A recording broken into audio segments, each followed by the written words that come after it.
3 நாட்கள்ல அன்அஃபிஷியல் ஓட்ல வந்து பாத்தீங்கன்னா ஆல்மோஸ்ட் 5,52,000 votes வந்து ரெஜிஸ்டர் ஆயிருக்கு. டாப்ல வந்து சாண்ட்ரா வந்து இருக்காங்க. ஆல்மோஸ்ட் 1 lakh vote வாங்கியிருக்காங்க. 16.5% vote share வந்து வச்சிருக்காங்க. சாண்ட்ரா அப்படி என்ன பண்ணிட்டாங்க நிஜமா எனக்கு தெரியல. பட் ஆனா அவங்கள வந்து பாத்தீங்கன்னா ஷோவே கொஞ்சம் ஹைப் பண்ண மாதிரி தான் இருக்கு. அண்ட் செகண்ட் பிளேஸ்ல வந்து பாத்தீங்கன்னா திவ்யா இருக்காங்க. 89,000 votes வந்து வாங்கியிருக்காங்க. அண்ட் தேர்ட் பிளேஸ்ல வந்து விக்ரம் இருக்காரு. ஓஹோ நானா விக்ரம் வந்து சந்திரனா இருக்கும்போது யாருக்கும் வந்து பாத்தீங்கன்னா விக்ரம் வந்து அவ்வளவா பிடிக்கலன்னு நினைக்கிறேன். அவர் எப்போ இந்திரனா மாதிரி ஒரு வில்லனா மாறினாரோ நிறைய பேருக்கு வந்து விக்ரம் பிடிச்சிருக்கு. 80,000 votes வாங்கி தேர்ட் பிளேஸ்ல இருக்காரு. அண்ட் ஃபோர்த் பிளேஸ்ல வந்து பாத்தீங்கன்னா பார்வதி இருக்காங்க.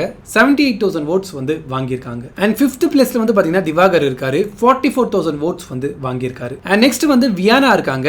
38,000 votes வந்து வாங்கியிருக்காங்க. அண்ட் நெக்ஸ்ட் அரோரா இருக்காங்க. 33,000 votes வந்து வாங்கியிருக்காங்க. பாட்டம் 3ல வந்து கனியக்கா இருக்காங்க. வெறும் 33,000 votes மட்டும் தான் வாங்கியிருக்காங்க. அண்ட் பாட்டம் 2ல வந்து பாத்தீங்கன்னா ரம்யா இருக்காங்க. வெறும் 31,000 votes மட்டும் தான் வாங்கியிருக்காங்க. அண்ட் பாட்டம்ல கொஞ்சம் கூட டிசர்வ் பண்ணாத ஒரு பிளேயர் வந்து இருக்காங்க. சுபிக்ஷா இருக்காங்க. 31,000 votes மட்டும் தான் வாங்கியிருக்காங்க. இந்த வாரம் வந்து நான் டேஞ்சர் ஜோன்ல இப்போதைக்கு பாக்குறது வந்து பாத்தீங்கன்னா சுபிக்ஷா, ரம்யா, கனியக்கா அண்ட் அரோரா இந்த 4 பேர்ல ஒருத்தர் இந்த வாரம் எவிக்ட் ஆகிறது வாய்ப்புகள் இருக்கு. மோஸ்ட் ப்ராபபிலி சுபிக்ஷா இல்ல ரம்யா வந்து